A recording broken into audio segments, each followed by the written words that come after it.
Thousands of Central and South American immigrants are continuing to travel north as they attempt to resettle in the US. President Joe Biden is visiting the border town of El Paso in Texas ahead of a trip to Mexico City to discuss immigration policy with North American leaders.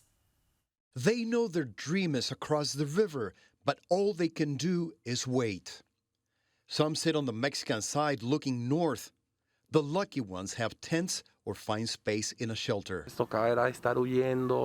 Many, like Venezuelan migrant Henry Salvador Pacheco, have traveled thousands of miles and vividly remember the dangers they faced in each country they traveled through. En Panamá y Colombia, Costa Rica, Nicaragua, Honduras, Guatemala, México. Delincuencia, nos robaron. He says they were robbed and kidnapped.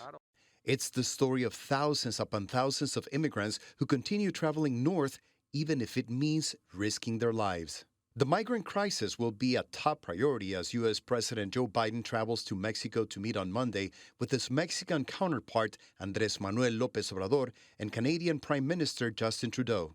Biden announced Thursday he is expanding a program to accept up to 30,000 migrants per month from Cuba, Haiti, Nicaragua, and Venezuela, along with a plan to expel just as many citizens from those countries who try to cross the border illegally. Look, we should all recognize that as long as America is the land of freedom and opportunity, people are going to try to come here. And that's what many of our ancestors did. And it's no surprise that it's happening again today. We can't stop people from making the journey, but we can require them to come here, that they come here in an orderly way under U.S. law. Immigration remains a political hot potato in the United States.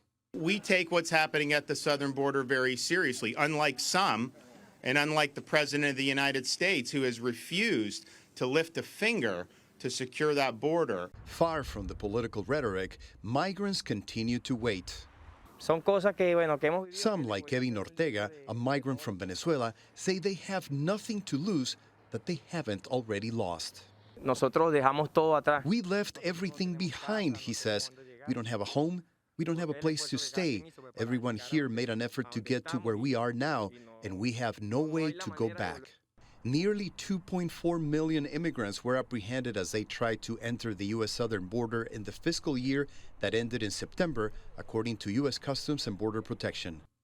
It remains to be seen if these three heads of state can find any solution to stem the tide.